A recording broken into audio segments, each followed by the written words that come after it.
कभी कभी हमारी जिंदगी में ऐसे भी समय आते हैं जब थाली में सब कुछ सजाकर हमारे सामने परोसे जाते हैं, जिसके लिए हमने कभी मेहनत नहीं किया है, कभी कोई प्रयास नहीं किया है। हाँ, जरूर ये हो सकता है हमने कामना किया है, हमने दुआ किया है, हमने प्रार्थना किया है, हमने इसके बारे में सोचा है, कल्पना किया है।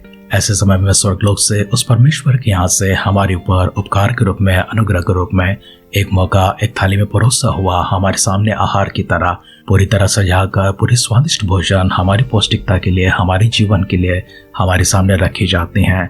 ऐसे कुछ मौके हमारे जीवन में आते हैं जो हमारे अपनों की ओर से आते हो, हमारे मित्रों की ओर से आते होंगे या फिर हमारे स्वर्गीय परमेश्वर की ओर से आते हैं।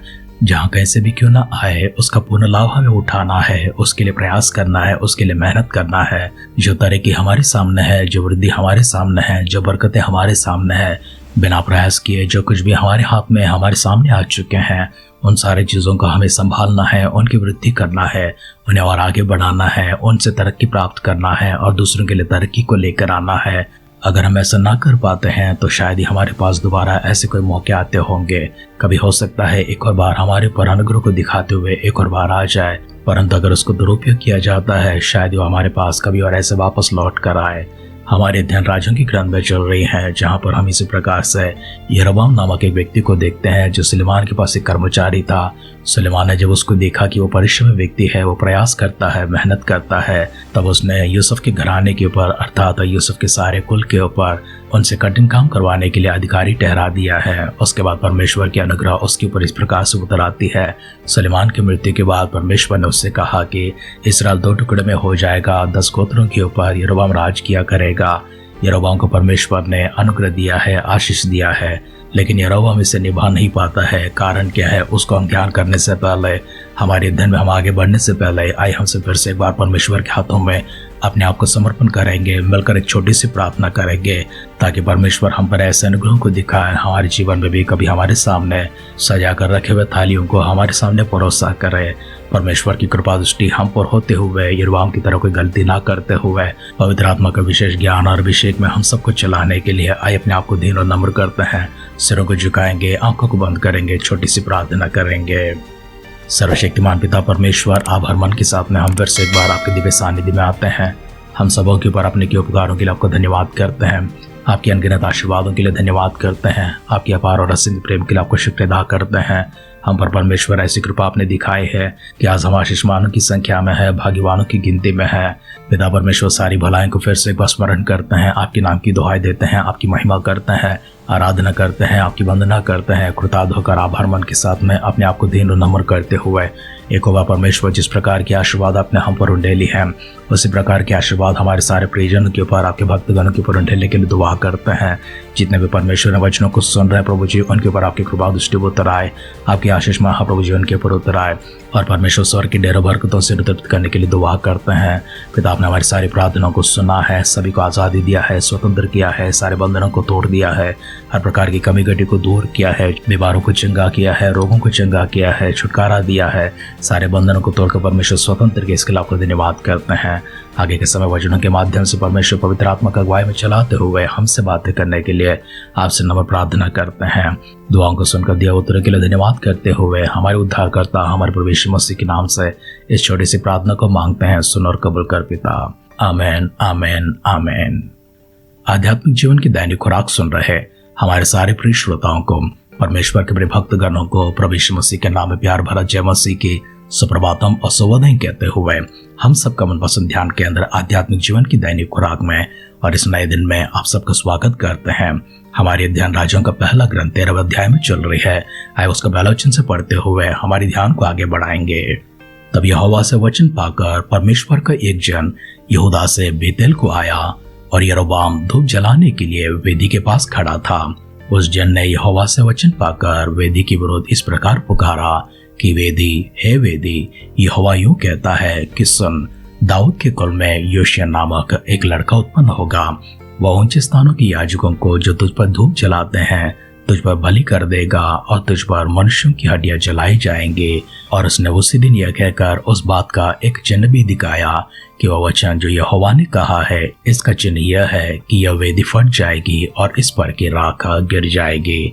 तब ऐसा हुआ कि परमेश्वर के जन का यह वचन सुनकर जब उसने बेतेल के विरुद्ध पुकार कर कहा, यरोबाम ने वेदी के पास से हाथ बढ़ाकर कहा, उसको पकड़ लो। तब उसका हाथ जो उसकी ओर बढ़ाया गया था सूख गया और वह उसे अपनी ओर खींच न सका और वेदी फट गई और उस पर की राख गिर गई। सो वह चिन्ह पूरा हुआ जो परमेश्वर की जन ने यहोवा से वचन पाकर कहा था। तब राजा ने परमेश्वर की जन से कहा, अपने परमेश्वर यहोवा को मना और मेरे लिए प्रार्थना कर कि मेरा हाथ ज्यों का त्यों हो जाए। तब परमेश्वर के जन ने यहोवा को मनाया और राजा का हाथ फिर ज्यों का त्यों हो गया। तब राजा ने परमेश्वर के जन से कहा, मेरे संग घर चलकर अपना प्राण ठंडा कर और मैं तुझे दान भी दूंगा। परमेश्वर के जन ने राजा से कहा, चाहे तू मुझे अपना आधा घर भी दे तो अभी तेरे घर ना चलूंगा और इस स्थान में तो मैं ना तो रोटी खाऊंगा और ना पानी पीऊंगा, क्योंकि यहोवा के वचन के द्वारा मुझे ये आज्ञा मिली है कि ना तो रोटी खाना और ना पानी पीना और ना उस मार्ग से लौटना जिससे तू आया था। इसलिए उस मार्ग से जिसे बेतेल को गया था ना लौटकर दूसरे मार्ग से चला गया। राजाओं का पहला ग्रंथ 13 अध्याय का पहला वचन से लेकर 10 वचन तक हमने पढ़कर सुना है। हमारे ध्यान में यहाँ पर यरोबाम राजा को देखते हैं और साथ ही साथ एक नबी को देखते हैं जो परमेश्वर के जन है। परमेश्वर ने अपने जन को बेतेल में भेजा था। बेतेल में उस जगह को भेजा है जहाँ पर यरोबाम ने वेदी बनाई थी। यरोबाम ने 2 वेदियां बनाई थी और यरूशलेम में जिस प्रकार के परमेश्वर की पर्व होती है उसके समान एक पर्व को ठहराया है। ये सब उसने इसलिए किया था क्योंकि इस्राएली अगर यरूशलेम में जाएंगे और यरूशलेम में जाकर वहां पर बलि चढ़ाएंगे तो वहां पर उनके राजा के प्रति, उनके स्वामी के प्रति, यरोबाम के प्रति, रहोबियाम के प्रति उनका मन खींचा जाएगा और वे सब यरोबाम के विरुद्ध हो जाएंगे और उसे घात करेंगे, उसे मार डालेंगे। इसलिए अपने प्राण को बचाने के लिए यरोबाम ने वो काम किया है जो परमेश्वर की दृष्टि में पाप ठहरता है, घृणित ठहरता है। यरोबाम ने परमेश्वर की वेदी की जगह 2 वेदियों को बनाया है और 2 बछड़ों को बनाया है और इस्राएलियों से कहा था, यरूशलेम तक जाने के लिए तुम्हारी शक्ति पूरी ना होगी, वो यात्रा तुम्हारे लिए कठिन होगी। इसलिए मैं चाहता हूँ कि तुम लोग यहीं पर बलि चढ़ाओ और यहीं पर पर्व को मनाओ। 2 वेदियों को बनाया है, 2 बछड़ों को बनाया है। बछड़ों का नाम यहोवा दिया है। उसने ऐसा कहा है, देखो तुम्हारा परमेश्वर जिसने तुमको मिस्र में से छुड़ा कर लेकर आया है। ये बात परमेश्वर की दृष्टि में घृणित ठहरी है, पाप ठहरी है। और यरोबाम जिस तरह से वेदी पर धूप चलाने के लिए गया था, परमेश्वर ने अपने जन को वहां पर भेजा है। परमेश्वर का वो जन जाकर उस वेदी के विरुद्ध में उससे इस प्रकार से पुकार कर कहता है, वेदी सुन, हे वेदी सुन। परमेश्वर यूं कहता है कि दाऊद के वंश में से योशिय्याह नाम एक बालक उत्पन्न होगा, वही इन सारे याजकों को खत्म करेगा, इन सारी वेदियों को गिरा देगा, इन सारे ऊंचे स्थानों को गिरा देगा। और जो याजक तेरे यहाँ पर बलि चढ़ाए करते हैं, अर्पण चढ़ाए करते हैं, उनकी हड्डियां तेरे ऊपर जलाए जाएंगी। परमेश्वर ने मुझे तेरे पास भेजा है। इसका संकेत ये होगा कि वेदी फट जाएगी और राग गिर जाएगा। परमेश्वर के जन के कहने के अनुसार वैसे ही हुआ था। इसे देखकर यरोबाम ने कहा, उसे पकड़ लो, और इसे पकड़ने के लिए अपना हाथ बढ़ाया। जैसे यरोबाम ने अपना हाथ बढ़ाया उसका हाथ सूख गया। तब यरोबाम ने परमेश्वर के जन से कहा, अपने परमेश्वर को मना और प्रार्थना कर और उससे कहा, मेरा तंदुरुस्ती वापस लौटा दे, मेरा हाथ ज्यों का त्यों कर दे। परमेश्वर के जन ने परमेश्वर को मनाया और उसका हाथ चंगा हो गया। इसके बाद परमेश्वर के जन से यरोबाम ने कहा, मेरे घर चलकर अपना प्राण को ठंडा कर। परमेश्वर के जन ने कहा, तो अपना आधा घर भी मुझे दे देगा तो अभी मैं ना आऊंगा, ना तो मैं यहाँ पर खाऊंगा ना यहाँ पर पीऊंगा, क्योंकि परमेश्वर ने मुझसे कहा है, यहाँ पर रोटी ना खाना, यहाँ पर पानी ना पीना, और जिस मार्ग से मैं आया हूँ उस मार्ग से ना होते हुए दूसरे मार्ग से जाने के लिए कहा है। यह कहकर परमेश्वर के जन वहां से चला जाता है।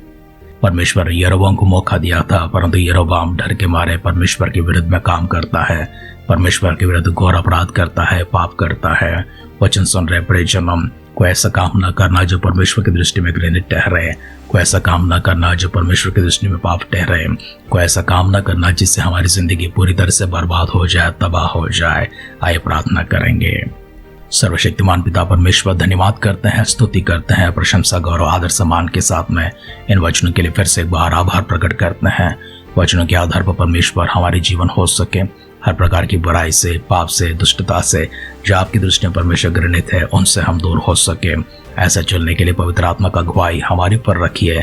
आपके वचनों के माध्यम से हमसे बातें करते रहिए। प्रभु यीशु मसीह के बादलों की आगमन अगर विलंब होगी कल से फिर से एक बार हम ऐसे मिलकर स्तुति आराधना करने के लिए हम सबों को जीवितों की संख्या में, भाग्यवानों की संख्या में, आशीषमानों की संख्या में रखने के लिए दुआ करते हैं। अगर ऐसा ना हो तो प्रभु यीशु मसीह के बादलों के आगमन में हम सबको शामिल करने के लिए प्रार्थना करते हैं। प्रार्थनाओं के पिता आपने सुनकर दिए उत्तरों के लिए धन्यवाद करते हुए हमारे उद्धारकर्ता हमारे प्रभु यीशु मसीह के नाम से इस प्रार्थना को मांगते हैं। सुन और कबूल कर पिता। आमीन आमीन आमीन। आशीर्वादों के साथ परोसा हुआ एक थाली परमेश्वर आपके सामने लेकर आए। बरकतों से भरा हुआ उस थाली को आप अनुभव करने के लिए, उसके साथ अपने जीवन में पूर्ण लाभ को प्राप्त करने के लिए, अपने जीवन को स्थिर करने के लिए पर्याप्त ज्ञान और समझ परमेश्वर स्वर्गलोक से आपके ऊपर हमेशा उंडेलते रहे। हमारी इसी दुआ और कामना के साथ आज के ध्यान कहीं पर समाप्त करते हैं। आप सुनते रहिए, सुनाते रहिए आध्यात्मिक जीवन की दैनिक खुराक। कल फिर मिलेंगे। अपना ख्याल रखिए, अपनों का ख्याल रखिए, दूसरों का भी ख्याल रखिए। God bless you.